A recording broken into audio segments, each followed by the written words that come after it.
That one's hot. No, yeah, it's not great. No, that's... That gets you kind of in the back of the throat a little bit. All right. I don't know. I'm going with the strategy of showing it slow. I don't think that's smart. I should have been slow. No, I just get it down. But now my tongue is numb. I don't taste anything. No, this is awesome.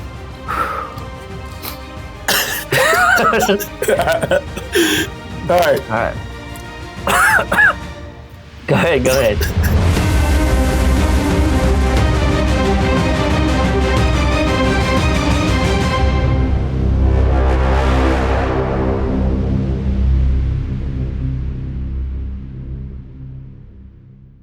What's going on, mother checkers? I just want to let you guys know that this is not a sponsored video. I'm not being paid to be here. Adam and his team has been gracious enough to just allow us to be here and just love on drivers. I'm sure there's a lot of you wondering what the heck we're doing here today. This is going to be a segment of Haulin Heat, with the president of Knight and Swift. So I'm Adam Miller, the Chief Executive Officer here at Knight Swift. Been with the company 22 years, started kind of ground level, didn't know anybody at the company, found an ad in the newspaper and said, why not? Well, let's give trucking a try. So it's been a great run. Excited to be here, excited for driver appreciation. And, Alex reached out to me and said, hey, is there a chance that we could, do something together during driver appreciation? That was a great idea. Love having you out here. Hey, I know you have your opinions and we always appreciate those. And we watch your videos, right? Yeah. But, and then our social media team decided that this would be a good idea. I'm not sure what I was signing up for. I didn't watch the YouTube videos of this to see you struggling. Until after I'd already signed up for it. So I'm just glad I have a partner here to sweat along with me. Oh yeah, dude. I've been nervous all week about this because spicy, I eat some spicy, but I don't know about all this because when we were reading it, it just said not for kids, Let's try this, man. All right. Hey, we're going to kind of air cheers to that. Keep it safe, right? Let's see. Oh my God, let's see this. That's not bad. I think it's going to grow on us, sir. I don't even want it to touch my lips. Oh, I'm trying not to. Don't know if I was successful with that, but. Well, we'll start asking some of these questions because I know when it gets into the middle, we're going to start struggling a little bit. Mm-hmm. And hey, I'm not calling you a baby. If you need some milk, I'm starting, right? I'm loaded up. Oh yeah, we're good. So we're going to compete on this a little bit. Let's see who needs milk first. All right. So question number one. So for all the truck drivers out there, right? You guys have a big fleet. You guys have partnered customer or companies under your umbrella as well. Everybody's asking this number one question here. When do you see the market bouncing back for freight rates? Because owner-operators have been holding on and they've been dropping off like flies. Mm-hmm. What you got for me, brother?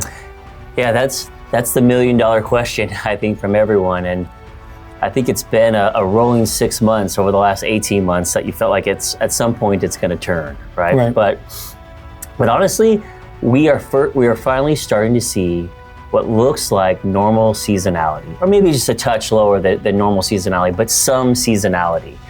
And that means that when you get towards a quarter end or you hit a holiday, there are shippers out there looking for extra capacity, trying to find ways to secure trucks, and they're willing to pay a premium to do that. Now that's kind of short-lived. It could be for a week, 2, sometimes it goes to 3 weeks, but it's something that we haven't seen really for the last 2.5 years. So that's the first sign that the supply chain is starting to become closer to balance, with supply and demand. And so I think that sets the stage for the next bid season, which really starts kind of mid-4th quarter. And I think we're setting up where rates are just gonna have to go up. I think they're at unsustainably low levels. And it's gonna really depend on how robust the 4th quarter is. But I do feel like the worst is behind us. Really? You think I think we're at the bottom, seriously? I think we've already passed the bottom. I think that was probably late 2nd quarter. And I think we're going to start to see momentum strengthen. Now, it's not going to be, I don't expect it to be a massive inflection like you saw in COVID or when you had ELDs that were in effect. I think it's going to be a slow progression, but that's okay as long as it's sustainable and we're in a position where companies are able to get back some margin, and then you're able to give money back to drivers or owner-operators or company drivers. That's what we're trying to do, but we've got to see the rates start to build some momentum. So I think this fourth quarter will be important to set the tone of kind of how that bid season is going to progress. Hey, we need it, people. We need it. No, thank you. No, I appreciate it. Let's go again. Let's see. Right. Let's go on the next one. Let me make sure you're really dipping over here. Let me see this. Okay, I'm dipping a little bit. Okay. Hey, you see it right there. All right, man. Cheers, bro. Okay, cheers. Right, yep. I touched my lips. I have a strategy. That one's a little smoky. That one's a little bit smokier. Yeah. We're only I'm just sorry. How many years do you think it will take for all trucks to be electric, right? We know that, I don't know what it is, but it seems like someone is trying to push electric trucks down our throats, right? And with you guys having a lot of trucks, when do you see that actually happening?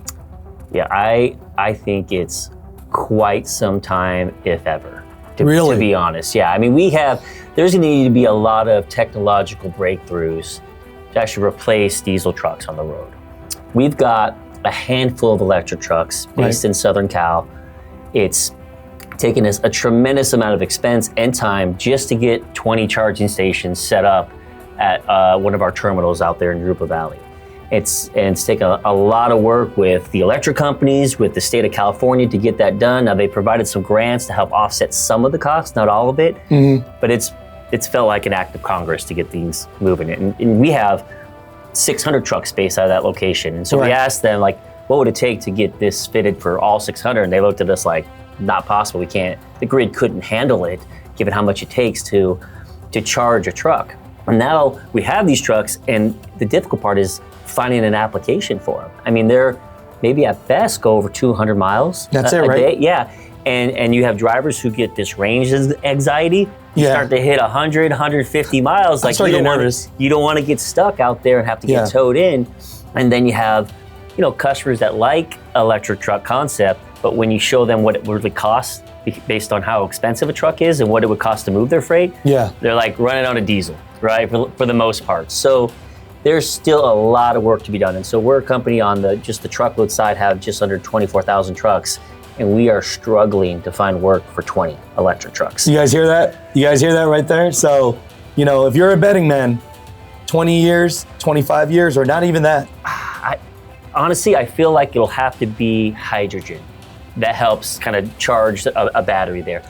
To be honest, hybrid is probably the best path forward, right, as technology develops. But certain states, like California, will not observe a hybrid truck as a compliant truck based on what the emissions they want. Yeah, so that still won't pass for zero emissions. Yeah. So OEMs that we partner with believe hybrid would be the right path, but they can't invest in it because it's not observed by California. Wow. Okay. So still a lot of work to be done there. Hey, today we're a diesel fleet, and for the foreseeable future. As of today, we're diesel, baby. Of today, they're diesel. Yep. You heard it, man. No. All right. Let's. All right. Let's do this. Let's see. Ugh. I don't know. So do you eat a lot of spice in your whole life? I'm like a sriracha guy. You're a sriracha guy? Oh yeah, I sriracha on everything. Breakfast, lunch, dinner. Okay. So, but that, probably about level 2 is sriracha. So we got. After a while, we start trying a little bit. We're going to go further past that. Cheers, all right, brother. Cheers.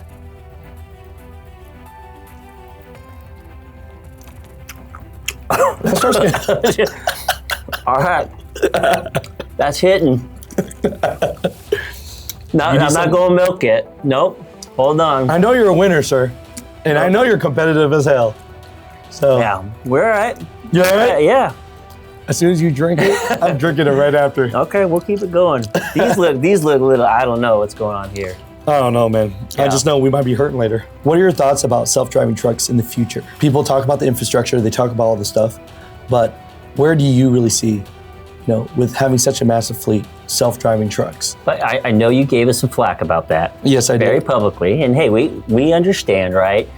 One of the core components of our business is hiring, experienced drivers, developing new drivers in this space to be safe and productive over the road, right? That is core to what we do. Right. So when you hear about these new technologies out there with autonomous, there's a lot of good tech, but it's tech that would help support a driver in a truck, not something that replaces a driver. And there's so many different scenarios that a driver can incur over the road, right? There's an accident, there's construction, right? There's severe weather, there's markings in the road that are off, right? There's things that you have to maneuver around. I don't know that we ever program that, right? I hear what you're saying. Because it's either too expensive or too complex, right? So I think that was our learning. And so we've backed away from doing much more with the technology. We're letting others do things. So you guys back straight up away from it? Yeah. I mean, again, we're watching, we're learning, right? But it's not something we're investing in. And again, we feel like we're doubling down on our drivers, right? Because that's good. That's what's going to move equipment, right? Not technology. Now, there is technology there that we would like in our trucks, like almost like a co-pilot type approach, like a pilot with a plane, right? You have self-driving or self-flying, and then they take over when they need to. I think there's some opportunity to leverage that, but we wouldn't pay what they wanted to sell it to us for. So, gotcha. No, I hear what you're saying. So you're at a point where there's better tech, there's some good tech there. It doesn't get them to autonomous, so it's maybe not worth what they thought it was going to be. I give you props, man. Not a lot of CEOs of big companies would sit down with me in general.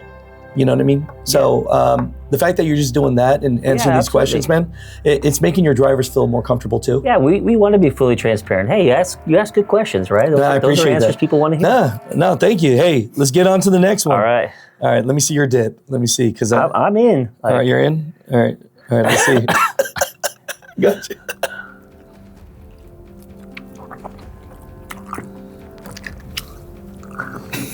I'm waiting for it to hit. The last one left my tongue numb. Every time you cough, I have to laugh because everyone at home is loving this right here.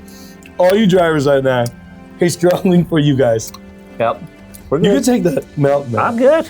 Let's roll. Do you actually think there is a truck driver shortage in America? Well, I think if you look at how much capacity came into the market when spot rates were unbelievably high, that would tell you, no, there's not. I think sometimes certain companies or different applications of drivers can be challenging, right? Yeah. And I look at when you have a robust spot market like we saw during the pandemic, I think companies who were trying to hire drivers to work as a company driver probably struggled because there was this shift to be a single truck owner operator because of how strong the spot market was. So I think there was a proliferation of brokers that were created that could leverage that capacity in the spot market. And I think companies like ourselves who had primarily company drivers and some owner operators that aren't necessarily paid as a percentage, but like a fair rate, I think we struggled during that time to hire and retain drivers because of how lucrative being on your own was, right? And then now you see a shift when the spot market falls, you see a shift where we're seeing all the authorities come out of the market, and then other probably maybe safe havens where now these owner operators can be company drivers. You're starting to see more come that direction. So it's really about what is the market paying. That's kind of the one that I do appreciate that because people usually say, hey, there's definitely not a driver shortage right now because it's hard. I mean, there's no doubt about it. I don't care who you are, what company, or you work for yourself. Right now, it's probably the hardest that's been. It's been terrible. It's been terrible. Yeah. And the fact that you guys are able still to keep your drivers. I even tell owner operators, you will probably make more money being a company driver somewhere than an owner operator right now, depending on how you run. Right. You know what I mean? So, hey, I appreciate that. Let's feel that first. Some hot cheese. Man, that milk is looking pretty good, no? Not that great? No, we're all right. We're good. Being president of Knight & Swift, what is the best advice you can give for a single owner operator to build their fleet? A lot of things, right? One, I mean, you got to be a hard worker, right? You got to be out there running, and you got to know that there's certainly, especially as you're getting started. Yeah. I mean, you're going to have to push pretty hard to run the miles to get a good base of income for your company, right? Especially if you just have one truck out there, you're going to have to really push, and you're going to have to be over the road. There's some sacrifices that you have to make in order to do that. I would say you have to be flexible, right? Because there's some drivers that says, I only like to run from this lane to this lane. And when you're a company driver, you have a little bit more flexibility to do that. But if you want to be out there and you got a truck payment to make and you got to cover that overhead, you sometimes in certain markets need to take what's available. Gotcha. Right? And so you have to be flexible. And if you're partnering with a company, if you're an owner operator with like a Swift or someone, it's hey, have a good relationship with the dispatch group, right? With your terminal. And hey, do things to help them out, because hey, that comes back to you as well. They're gonna try to find you a load that helps you out. If you're willing to do hard things for them that they need, like certain load that needs to get delivered, that's critical for a certain customer, where you gotta shag trailers to get something in position, it works both directions. So make sure you're staying close to them and have a really good relationship with them and help them understand like what you're looking for so they can work for you. No, I appreciate it, So, hey, for everyone that's making their move from company driver to owner operator, know your costs, have great relationships, and I think the big one, I think you'd agree with this, is just do exactly what you say you're going to do. Yeah. Right? A lot of that has just gone away. Yeah, provide the service. The service, right? So, no, I hear that. No, I appreciate that. Let's jump into the next one. All right, you ready? All right, let's do this. Let me see your dip. I trust you. That is a healthy dip. No, you gotta. I'm sorry, but him struggling has to make you guys just feel so great. You know what I mean? I'm just saying. Oh, that got really hot. What? What? That one's bad. No, what? That got better? Oh, it got bad. That one's hot. No, yeah, it's not great. No, that's... that gets you kind of in the back of the throat a little bit. All right. I don't know. I'm going with the strategy of showing it slow. I don't think that's smart. I should have been slow. No, I just get it down. But now my tongue is numb. I don't taste anything. No, this is awesome.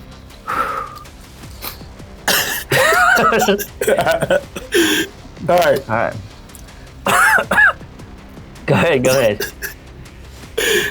Knight Swift has several brands between its truckload and LTL businesses. Why operate with multiple brands versus combine them into one? Yeah, that's always a big question we get from outsiders looking in. Right? Wouldn't it make sense just to rebrand everything as one? It makes it simpler to operate the business. I know there's other in the space that do that. Yeah. God, my tongue is on fire. I love it so much. But look, we really value the brands and what those brands mean to our drivers, the office staff, the mechanics, and our customers. Each of our truckload brands have a unique network. They do different things for our customers. Yeah. And Swift brings a lot of scale and flexibility, and we have certain customers that really enjoy that, leverage it, and we're one of the first calls they make when they have a need.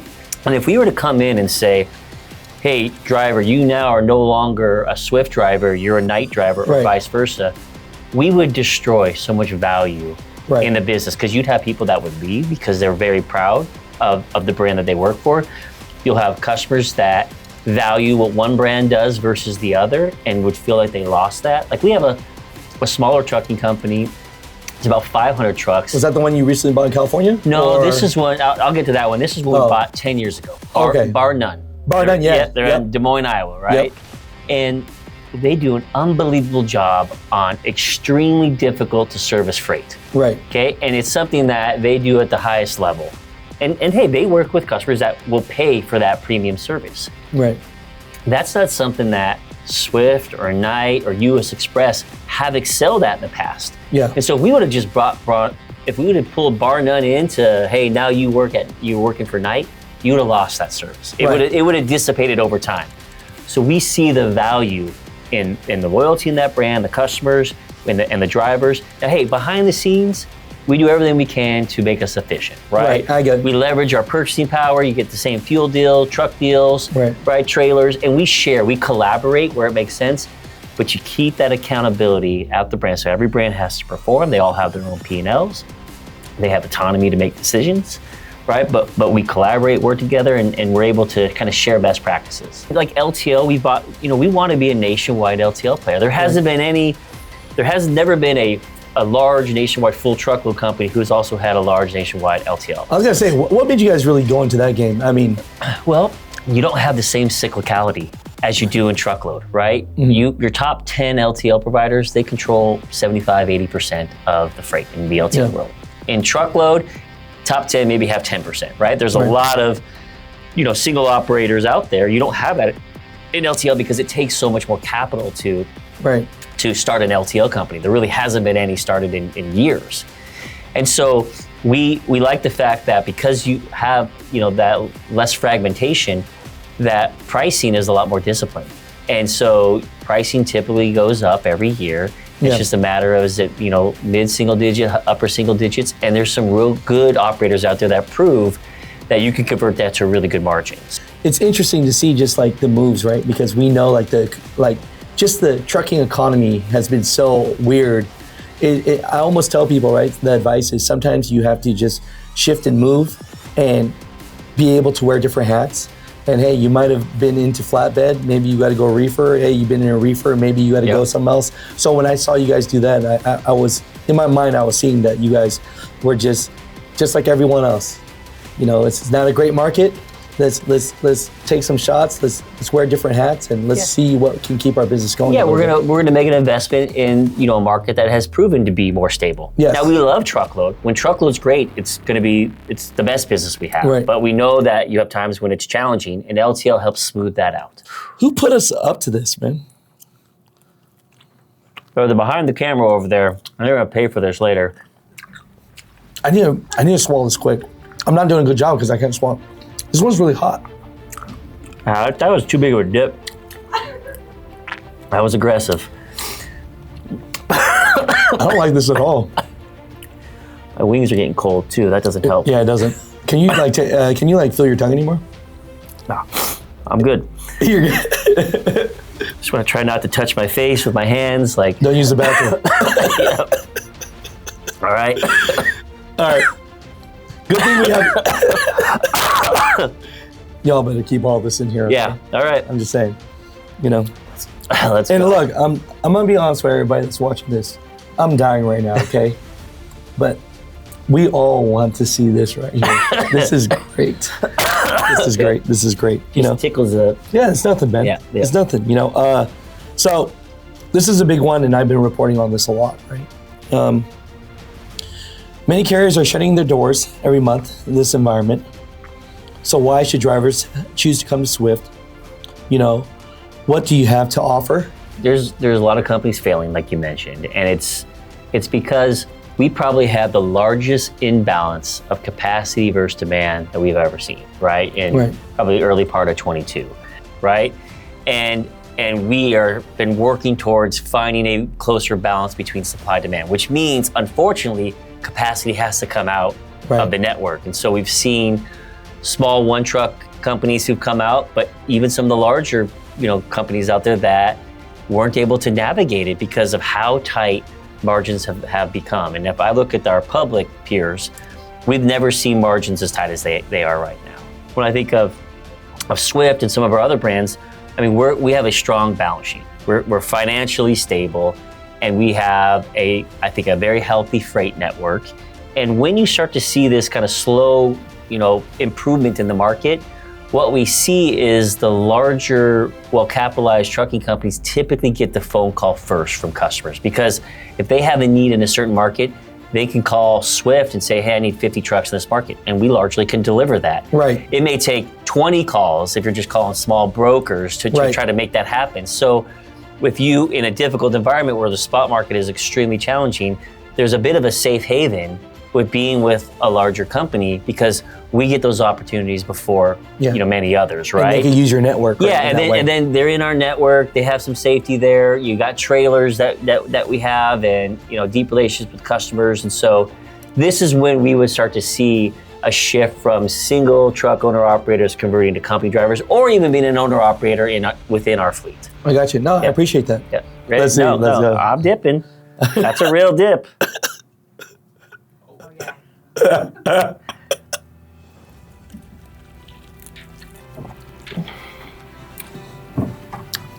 Oh. This is so hot. You're not coughing, huh? No, because you're here. Yeah. I just can't do that to him. Okay. What's it? I said Mutha to the. Yeah, you're just doing a touch, huh? Look. No, all right. I didn't eat lunch on purpose because this is so delicious. All right. Bill said, what is Night Swift's vision for the next 5 to 10 years, and how does it plan to achieve its long-term goals? I got through that quick. Oh, Did you hear what I said? Yeah, long-term goals, 5 10 years. Yeah. Whew. Okay. Look in my eyes when you talk to me, sir. Well, first of all, there's four segments to Night Swift, right? First one's our truckload, right? That's our largest. And hey, our goal is to be industry leader and the ability to grow, be safe, right, and have healthy margins that we continue to reinvest in the business, right? And so that takes execution, it takes cost discipline, it takes investing in the right technology, it's having great driver development and great people that support our drivers, right? And so truckload is still like that's core to what we do. What I think could be a nice complement to that would be our LTL business that we talked about, I agree. right? And so we've acquired 3 companies. We think we might need another 1 or 2 companies to kind of fill out our nationwide network. Right now, we cover about 70% of the population, and I think the Northeast is the last area that we really need to cover, right? So that'll be an area where we may grow, some organically, there may be some acquisitions that help us kind of build that out. The goal is to have a nationwide LTL that complements a nationwide truckload business. Well, then you layer in our logistics business, which we want that to kind of ebb and flow with our truckload business. When we're really busy, we can keep that revenue in-house and grow our logistics business. But hey, when our truckload business is tough and our drivers need loads, I'm sorry, bro. Sweating. When our truckload business is tough, we can pull loads from logistics to support our truck drivers. So, sometimes there's a frustration where, gosh, I see these third parties hauling our freight. Well, that's freight that didn't work for us where we had trucks available, right? Or could service the freight. But we said, yes, keep it in-house. So when we do get that load again and we do have a truck, we can run it on one of our trucks, right? So we want that business to ebb and flow with our truckload business. And then lastly, we have an intermodal business that we want to double in size. We'd like that to be $1 billion of revenue. We want to compete with some of the best operators that are out there. So we have some margin to improve there, some service to build on. We've been foundationally building the business, but we're excited about that. And so when you put that together, you're going to have the largest, most diversified, one of the best margin businesses in the country. So that's our focus. Now, you said there's hotter ones out there? Yeah. What? There's hotter? Drink the milk at the same time at the time. Hey, I'll challenge you to the. We'll do the hotter one. Oh yeah. Yeah. Let's do one hot, and then we'll take some milk. Okay. This is the next one up. All right, we'll do the next one. We'll do this one right here. Wait up, you're putting on gloves for this? I don't like the way that looks. Yeah. Man, are you sweating? This is not great. Keep it separate. Okay, 2 more. All right. More? Are you sure? Whatever. Me too. All right. Oh, gosh. No, just let me sweat it out. Okay, bonus round. Okay. All right, are we up? We're back? All right, Mother Trucker. So clearly, a Hot Ones challenge, you're supposed to, say how hot things are. I forgot to do all that, all right, because we're doing our version of it. But the behind the scenes people really want to see us die here. So, they said you want to go a little hotter. So there's a 9 and 10. So there's a chili Ono Loco. Okay, 680,000 Scoville. I don't even need to know What was the that last one we did? the last one was only 135. Dude, that was hot as crap, dude. Let's do a little dip, and let's do it. Let's go. Cheers. Dip. I'm dipping. This is not good. I don't like this.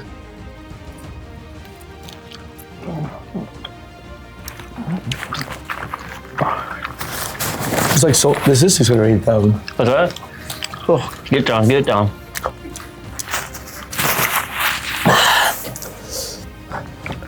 Okay, My stomach build. Yeah, I can feel it. Like The heat? Yeah, it's a lot more. We never talk family, so we'll get a little more personal. Sure. Is that all right? I mean, for your drivers, Yeah. Yeah. Yeah. Wife, kids.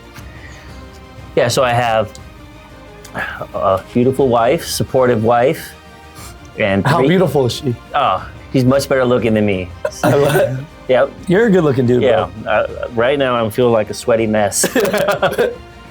But I had 3 kids. So 3 kids? Yep, I got a 13-year-old girl, 11-year-old boy, 9-year-old girl. So in the throes of youth sports. So spend all my days at practice. So try to, I have a busy schedule here, but try to, every chance I get to get out and go to their practice, certainly their games, be supportive with them. I try to do that. I'll go out and play basketball and usually injure myself doing that in the process. So no, it's fun. It keeps life enjoyable. Your kids, what would you want them to say about you, brother? Like, you know what I mean? Just if they were talking about you, in general, your legacy, right? I just think I want them to be kind of proud of me as just being a dad, not what job I have, right? I want them to feel like they were supported, that I was there for them, and just was their biggest cheerleader.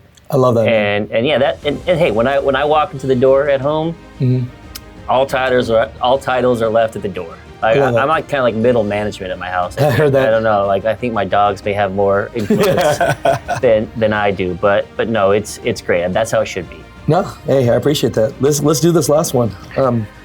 Dang, man. Okay, hot ones. The last dab experienced 2,693,000. Scoville.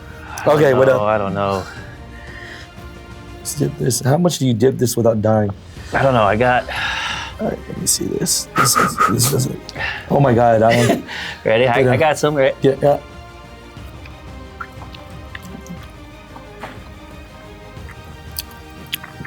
Oh. All right, got you coughing. Yeah. So, dang, 2.6. What up? I was supposed to think of a question before we did this. Yeah. I got one. Okay, I got one. For all the drivers out there, something interesting about you, or maybe a skill, something, maybe you do magic at home, I don't know. Just something about you that maybe people wouldn't know unless unless you told them, anything. Just a fun fact. I don't know, man. That's, I love playing fantasy football with my son. That's like our special day on Sunday. We get there. I created his own league so he can do that with all his friends. Yeah.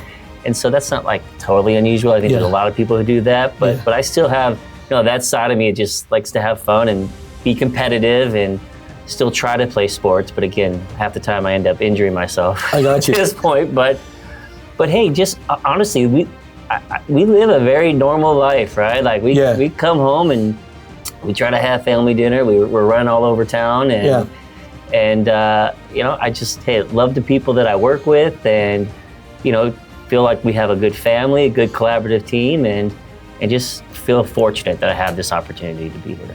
Hey man, we're gonna leave it at that. This is the Haulin Heat. Overall, I just want to say I appreciate you.